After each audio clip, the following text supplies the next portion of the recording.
Welcome all of you. So today we are going to start with our previous chapter of chapter number 7 from class 9, motion. Today we have a topic for class 9, chapter number 7, motion, which is in going on. इसके already parts जो हैं YouTube इस वाले channel पे available हैं, तो आप वहाँ पे जाके भी एक बार चेक कर सकते हो. सो चैप्टर नंबर 7 था मोशन, साइंस का टॉपिक, और साइंस में भी हमारे पास में कौन सी चीज़ है? Physics. Got my point? So today we have the topic is known as acceleration. जो हमारे पास में एक टर्म आती है वो है हमारे पास में acceleration. Acceleration जो है वो बहुत ही important thing माना गया है मोशन के अकॉर्डिंग. जब भी कोई हमारे पास में ऑब्जेक्ट होता है वो अपनी पोजीशन को चेंज करना स्टार्ट करता है with some of external force and changing its position from A to B, then B to C and C to D and further movement. This phenomena is known as motion. But in motion, if we want to calculate the exact value, where initial velocity is started, where had we go for the final velocity and again initial velocity, again final velocity, ये जो fluctuation हम लोगों ने last time के example के अंदर जो किया था, जब मैंने आपके सामने A से लेके B तक का जो एक एग्जांपल लिया था, आपको याद आ रहा हो, आप प्रीवियस वीडियो में जाकर देख सकते हो. वहां पर हम लोगों ने जो है वेलोसिटी को डिफाइन करने के लिए एग्जांपल लिया था इनिशियल और फाइनल का. तो ये जो फ्लक्चुएशंस है, ये जो मेजरमेंट फॉर्मेशन होता है, ये किस पे डिपेंड करता है? हमारे पास एक्सेलरेशन में. वैसे तो एक्सेलरेशन का फॉर्मूला जो है हमारे पास में ये बनाया गया है, acceleration equals to v minus u upon t, means final velocity minus initial velocity, और उसको डिवाइड अगर हम लोग कर दें फर्दर पर्टिकुलर टाइम में, तो we will get the value of acceleration. अब एक्सेलरेशन एक्चुअल में है क्या? क्योंकि हम इसको फाइंड आउट क्यों कर रहे हैं? क्योंकि मैंने आपको बताया था कि जो भी चीज हम लोग फिजिक्स में पढ़ने वाले हैं वो आपके रियल लाइफ से एग्जिस्ट करती है. तो अब इसका रोल क्या है हमारे पास में? तो द थिंग इज दैट कि जब भी हम लोग कोई भी व्हीकल को ओन करते हैं या फिर कोई भी व्हीकल को जब ड्राइव करते हैं, तो आपने देखा होगा वहां पर एक एक्सेलरेशन पैडल होता है. अगर मैं बाइक एंड इनकी बात करूं तो हमारे पास राइट हैंड साइड के अंदर उसका कंट्रोल होता है एक्सेलरेशन का. अगर हम लोग व्हीकल्स में कार की और इनकी बात करें तो हमारे पास में जो पैर है उससे हम लोग उस पैडल को क्या करते हैं? कंट्रोल करते हैं. इसका मतलब क्या है? वो एक्चुअली हमारे हमारे थ्रू जो गिवन बॉडी के थ्रू गिवन जो फोर्स है, जिसके थ्रू वो जो है इनपुट लेगा और आउटपुट किसके फॉर्म में देगा? एनर्जी के फॉर्म में. तो वो इनपुट एंड आउटपुट फॉर्मेशन भी किस पे डिपेंड कर रहा है? फोर्स पे. तो एक्सेलरेशन कैसे फाइंड आउट करते हैं हम लोग? कि जब आपने कोई चीज स्टार्ट की होगी तो उसका एक इनिशियल स्टेज था, फिर जाते जैसे जैसे उसने अपनी स्पीड को ग्रैब किया वो उसकी फाइनल स्टेज हो गई. तो अगर हम लोग maximum minus minimum upon time कर दें कि मिनिमम इनिशियल वेलोसिटी से फाइनल वेलोसिटी जाने में उसको कोई टाइम लगा होगा, तो अगर फाइनल वेलोसिटी और इनिशियल वेलोसिटी का डिफरेंस और उस डिफरेंस को हम लोग डिवाइड कर दे पर्टिकुलर टाइम पीरियड से, तो हम लोग ये बता सकते हैं कि उस टाइम ऑफ पीरियड के अंदर जो ड्राइवर थे, जो भी चीज के थ्रू उसको ड्राइव किया गया था, उसका एक्सेलरेशन पावर क्या रहा होगा. तो उस वैल्यू को हम लोग फाइंड आउट कर सकते हैं इस फॉर्मूले से.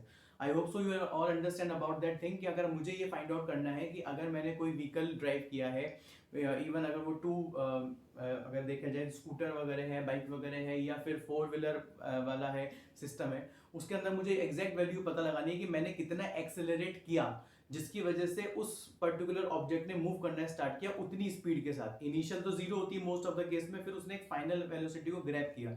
तो इस फिनोमिना को फाइंड आउट करने के लिए हमारे पास फॉर्मूला होता है एक्सेलरेशन की. आप एक मिनिमम स्पीड से मैक्सिमम गए, कितने टाइम में गए? तो maximum minus minimum upon time.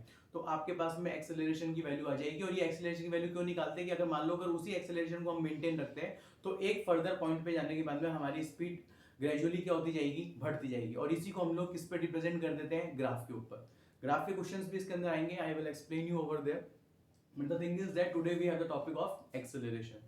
तो अगर ये आपको समझ में आ गया तो हम लोग अब एक्सेलरेशन बेस्ड जो है न्यूमेरिकल करना स्टार्ट करते हैं. सबसे पहले से बोर्ड के ऊपर प्रेजेंट है और ये हम लोग न्यूमेरिकल सॉल्व कर रहे हैं एक्सेलरेशन के लिए. सबसे पहली वाली जो चीज है इसके अंदर जो कुछ फिनोमिनल चेंजेस हुए हैं वो ये है कि आप लोगों ने स्पीड, डिस्टेंस एंड टाइम पढ़ा होगा. तो यहाँ पर हम लोग स्पीड को जो है वो VSP से रिप्रेजेंट करते हैं. V माइने फाइनल वेलोसिटी, और उसके नीचे लगा देते हैं SP. जो फिनोमिनल चेंजेस हुए हैं, आपके पास में जो डिस्टेंस होती है, ठीक है, उस डिस्टेंस को अपन बोलेंगे S.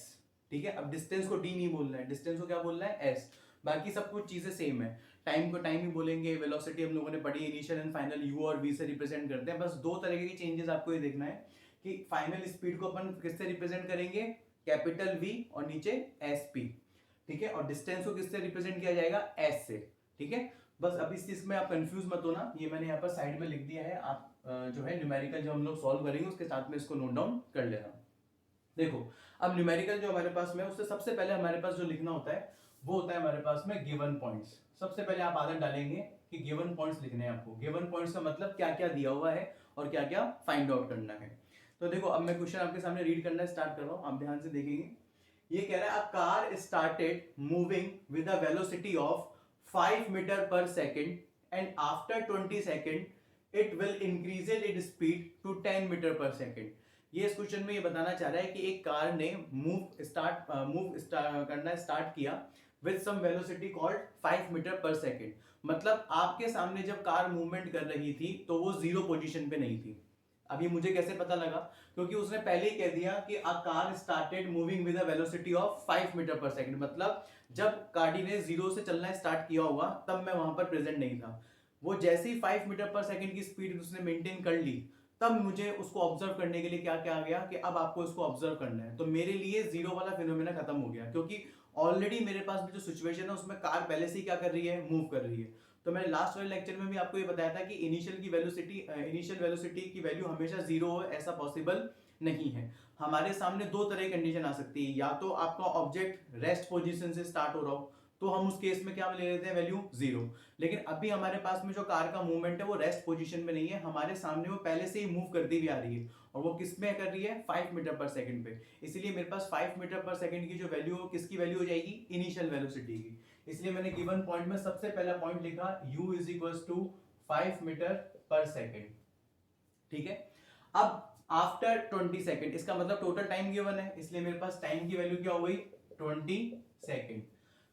5 मीटर पर सेकंड की स्पीड से वो मूव कर रही थी स्टार्टिंग में, उसको अपने इनिशियल माना।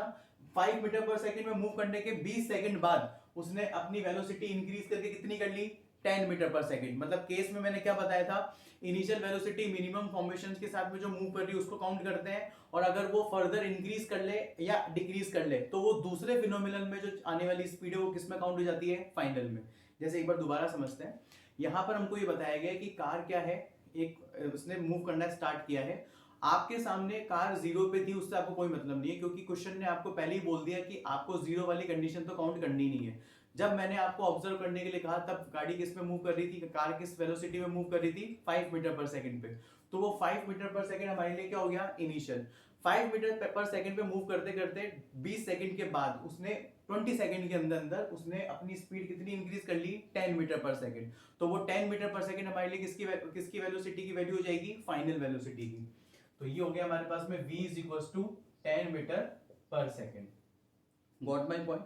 तो ये तीन चीजें गिवन देने के बाद में फुल स्टॉप है। तो वो कह रहा है then find out acceleration and distance. क्या क्या फाइंड आउट करना है हम लोगों को, एक्सेलरेशन की वैल्यू फाइंड आउट करनी है और डिस्टेंस को अपन किससे रिप्रेजेंट करेंगे, एस से। और सेकंड चीज हमें फाइंड आउट करनी है एक्सेलरेशन एंड आपका डिस्टेंस। अब यहां पर आप लोग एस को स्पीड मत समझ लेना, मैंने पहले ही बोल दिया कि यहां पर अब डिस्टेंस को अपन क्या बोलेंगे, एस।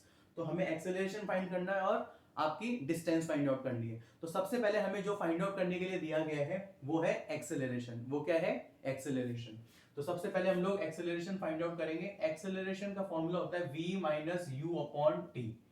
अब वैल्यू पुट करने से पहले मैंने आपको बताया था कि एक्सेलरेशन की वैल्यू हमेशा मीटर पर सेकंड स्क्वायर में चलती है, मतलब मीटर और सेकंड में, और इनिशियल और फाइनल की यूनिट भी किसमें होनी चाहिए, मीटर और सेकंड में। तो देखो इनिशियल वेलोसिटी की वैल्यू भी 5 मीटर पर सेकंड है, फाइनल वेलोसिटी की वैल्यू भी 10 मीटर पर सेकंड है, और टाइम भी हमारे पास में किसमें गिवन है, सेकंड में। इसका मतलब हमें वैल्यू ऑफ यूनिट चेंज करने की जरूरत नहीं है, जिस वे में हमको यूनिट चाहिए उसी वे में हमारे पास में यूनिट क्या है, गिवन है। तो अब आप यहाँ पे वैल्यू पुट कर सकते हो। So acceleration equals to final velocity की वैल्यू क्या है हमारे पास में, 10 मीटर पर सेकंड, साइन बीच में किसका है, माइनस का, माइनस u की वैल्यू क्या है हमारे पास में, 5 metre per second upon time की वैल्यू है 20 सेकंड। What my point. अब हम यहाँ पे 10 में से 5 माइनस करेंगे तो कितना आ जाएगा हमारे पास में, acceleration is equal to 5 metre per second upon 20 second. आपको पता होगा कि ये जो 3 वाले डिवाइड में सेकंड होता है, ये इसके साथ अगर हम लोग बिठा सकते हैं तो ये हो जाएगा 5 अपॉन 20 सेकंड, और सेकंड मिलके क्या हो जाएंगे, सेकंड का स्क्वायर। तो ये हो जाएगा सेकंड स्क्वायर, और ऊपर क्या चल रहा है, मीटर। अब देखो काट दो इनको, 5 1 जा 5 और 5 4 जा 20। तो ये हमारे पास में आ गया 1/4 मीटर पर सेकंड स्क्वायर। अगर आप आगे पॉइंट में वैल्यू निकालना चाहो तो निकाल सकते हो, अदरवाइज अगर आप रेशनल फॉर्म में जो है आंसर को छोड़ना चाह रहे हो तो भी कोई प्रॉब्लम नहीं है। आपको आंसर अगर आप यहाँ तक छोड़ना चाह रहे हो तो भी कोई दिक्कत नहीं है, और अगर आप पॉइंट में आंसर निकालना चाहते हो कि सर हम 1 और 4 को डिवाइड करके आंसर निकालना चाहते हैं, तो you can go with that also. But अगर इस स्टेप पे भी आंसर को रोकते हो तो आपको मार्क्स हमेशा फुल ही मिलेंगे। पॉइंट में निकालना कंपलसरी नहीं है till 10th class. 10th class तक हमारे पास बोर्ड पे सीबीएसई से छूट है कि हम लोग अगर पॉइंट्स में हमें आंसर निकालना नहीं आ रहा है या फिर एक फर्दर स्टेप हम लोग नहीं करना चाह रहे तो आप उसको इस फॉर्म तक रोक सकते हो, तो आपका वो सॉल्यूशन सही माना जाएगा। ठीक है, हमारे पास में किसकी वैल्यू आ गई, एक्सेलरेशन की। मैं फिर से बता देता हूँ, कार जो है वो मूविंग कर रही थी वेलोसिटी 5 मीटर पर सेकंड, वो इनिशियल हो गई। 20 सेकंड के अंदर उसने कितनी वेलोसिटी अडॉप्ट कर ली, final velocity 10 metre per second, और टाइम हमारे पास कितना था 20 सेकंड। उसमें पहली चीज हमको क्या निकालनी थी, एक्सेलरेशन। अभी मैंने एक्सेलरेशन का फॉर्मूला बताया, v माइनस मतलब final velocity minus initial velocity upon time, दोनों की वैल्यू पुट करी, कैलकुलेशन करी और आंसर फाइंड आउट कर दिया। अब जो सेकंड चीज है हमारे पास में वो है डिस्टेंस। अब डिस्टेंस निकालने के लिए हमारे पास जो फॉर्मूला होता था स्पीड इनटू टाइम, तो हम लोग उससे भी इसको फाइंड आउट कर सकते हैं, लेकिन यहाँ पर प्रॉब्लम क्या है कि यहाँ पर स्पीड को जो है फ्लक्चुएशन फॉर्म में दिया गया है, इनिशियल, फाइनल और एक्सेलरेशन के फॉर्म में, तो हम लोग स्पीड की एक एग्जैक्ट वैल्यू नहीं निकाल सकते। तो वो जो फॉर्मूला हम लोगों ने 8th क्लास में पढ़ा था कि अगर हमें डिस्टेंस निकालना है तो स्पीड इनटू टाइम करें, वो यहाँ पर पॉसिबल नहीं है। तो इसके इन कंडीशंस के अंदर जहाँ पे initial velocity, final velocity, acceleration जैसी टर्म आ जाए और हमको तब भी डिस्टेंस निकालनी है, तो हमारे पास में न्यूटन की इक्वेशंस होती हैं। तो न्यूटन की जो हमारे पास में इक्वेशन है वो है हमारे पास में फर्स्ट इक्वेशन। ये इन्होंने जो तीनों इक्वेशन बनाई है इनका मैं ग्राफिकल रिप्रेजेंटेशन करके बताऊंगा आपको एक लेक्चर में, जिसमें ये वैल्यू, ये इक्वेशंस कैसे फाइंड आउट हुई है ग्राफ के हेल्प से हम लोग पता लगाएंगे, डेरिवेशन बोलते हैं जिनको। अभी आप एक बार देख लो कि ये वैल्यू हम लोग कैसे कर सकते हैं। पहली इक्वेशन होती है हमारे पास में v is equal to u plus a t, ये न्यूटन की पहली इक्वेशन है। सेकंड इक्वेशन हमारे पास होती है v square minus u square equals to 2as, और थर्ड जो हमारे पास में होती है वो होता है s is equals to ut plus half at square. Got my point. अब अगर हम लोग s की वैल्यू, s मतलब डिस्टेंस, अगर मैं डिस्टेंस निकालना चाह रहा हूं तो मैं कौन सी इक्वेशन यूज कर सकता हूं, थर्ड भी यूज कर सकता हूं और सेकंड भी यूज कर सकता हूं, वो आपके ऊपर है। तो अभी इस क्वेश्चन के लिए मैं कौन सी इक्वेशन अप्लाई करूंगा, s equals to ut plus half at square. तो हम लोग किसकी वैल्यू फाइंड आउट करने जा रहे हैं, डिस्टेंस की। तो s इज इक्वल्स टू मैं कौन सी यूज करूंगा, ut plus half at square. ठीक है, अब इसमें वैल्यू पुट करो। u की वैल्यू क्या है हमारे पास में 5 मीटर पर सेकेंड, दोनों के बीच में कोई भी साइन नहीं है, u और t के, मतलब इसमें कौन सा साइन आएगा, मल्टीप्लाई का। मल्टीप्लाई टाइम की वैल्यू है हमारे पास में 20 सेकेंड। ठीक है, अब हमारे पास में साइन किसका है, प्लस का, प्लस 1/2 मल्टीप्लाई एक्सेलरेशन की वैल्यू हम लोगों ने क्या निकाली है 1/4 metre per second square into time के ऊपर क्या लगा हुआ है, स्क्वायर, मतलब दो बार आप स्क्वायर करके लिखेंगे 20 second multiply by 20 second. What my point, मैंने सारी वैल्यूज को यहाँ पर एक एक करके क्या कर दिया है, पुट कर दिया है। सबसे पहले इसको सॉल्व करेंगे तो ये सेकंड से सेकंड क्या हो जाएगा, कैंसिल, क्योंकि ये नीचे है और ये ऊपर है। अब 20 इंटू 5 करेंगे हमारे पास में तो वो आ जाएगा 100, तो ये हो जाएगा 100 मीटर प्लस, अब यहाँ पर हाफ है तो ये हो जाएगा 2 1 जा और ये हो जाएगा 2 10 जा। ठीक है, अब 10 और 4 किसकी टेबल में आते हैं, 2 की टेबल में, तो ये हो जाएगा 2 जा और ये हो जाएगा 5 जा। फिर 2 और 20 को काट सकते हो, 2 1 जा और ये 2 10 जा। ठीक है, अब देखो सेकंड के ये सेकंड के ऊपर स्क्वायर है तो ये दोनों सेकंड के स्क्वायर इन सेकंड से कैंसिल हो जाएंगे, मतलब कहने का मतलब यहाँ पे जो सेकंड स्क्वायर था आप इसको दो बार लिख लो, सेकंड इंटू सेकंड, एक सेकंड से एक सेकंड ये गया, एक सेकंड से एक सेकंड ये गया, तो यहाँ पर भी क्या बच गया हमारे पास में, मीटर। अब 10 को 5 से मल्टीप्लाई करेंगे तो कितना आ जाएगा 50 मीटर, और 100 और 50 कितना होता है 150 मीटर। तो 150 मीटर हमारे पास में किसकी वैल्यू आ गई, आपकी डिस्टेंस की। तो इसमें बहुत इजी है, न्यूटन की इक्वेशन से हम लोग किसी भी वैल्यू को फाइंड आउट कर सकते हैं। जैसे अगर आपको v की वैल्यू निकालनी है, फाइनल वेलोसिटी मान लो क्वेश्चन में गिवन नहीं है लेकिन इनिशियल वेलोसिटी दी हुई है, कुछ क्वेश्चन में एक्सेलरेशन की वैल्यू भी दी आ सकती है और टाइम की भी आ सकती है, तो हम उसके हेल्प से किसकी वैल्यू निकाल लेंगे, फाइनल वेलोसिटी की। आप इसमें चाहो तो एक्सेलरेशन की वैल्यू के लिए ये वाला फॉर्मूला लगा सकते हो जिसमें v u और s की वैल्यू गिवन हो, तो वहां से भी एक्सेलरेशन निकाल सकते हो। ये तीनों इक्वेशन जो है हमारे पास में न्यूटन की, ये आपको इंडिविजुअली हेल्प कर देती है कि अगर आपको पर्टिकुलर 2 से 3 चीजें दी हुई हैं और एक चीज फाइंड आउट करनी है और हमारे पास में कोई ऑप्शन नहीं है, तो आप डायरेक्टली इन तीनों इक्वेशन की हेल्प ले सकते हो। सो ये था हमारे पास में एक्सेलरेशन, उसके न्यूमेरिकल। इसके जस्ट बाद में हम लोग जो है कुछ और न्यूमेरिकल्स करेंगे, ठीक है, और फिर उसके बाद में ये चैप्टर जो है ग्राफिकल रिप्रेजेंटेशन के साथ में आपका पूरा हो जाएगा। Thank you.